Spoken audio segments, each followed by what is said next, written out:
ജനങ്ങളുടെ അവകാശങ്ങൾ കണക്കിലെടുത്ത് കുടിയേറ്റക്കാരുടെ അന്തസ്സ് പരിഗണിക്കണമെന്ന് അഭ്യർത്ഥിച്ച് ഫ്രാൻസിസ് പാപ്പ.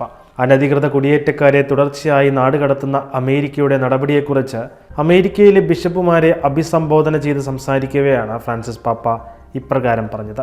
അക്രമാസക്തമോ ഗുരുതരമായതോ ആയ കുറ്റകൃത്യങ്ങൾ ചെയ്യുന്ന ആളുകളിൽ നിന്ന് സ്വയം പ്രതിരോധിക്കാനുള്ള ഒരു രാജ്യത്തിൻ്റെ അവകാശത്തെ പിന്തുണയ്ക്കുന്നു.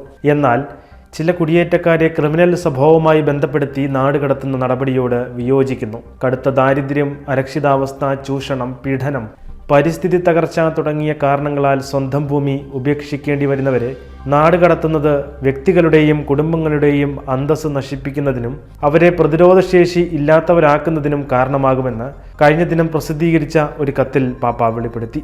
എല്ലാ ക്രൈസ്തവ വിശ്വാസികളും നല്ല മനസ്സുള്ള ആളുകളും വ്യക്തിയുടെ അന്തസ്സിൻ്റെയും അവരുടെ മൗലികാവകാശങ്ങളുടെയും വെളിച്ചത്തിൽ മാനദണ്ഡങ്ങളുടെയും പൊതുനയങ്ങളുടെയും നിയമസാധുത പരിഗണിക്കണമെന്നും പാപ്പ ആവശ്യപ്പെട്ടു.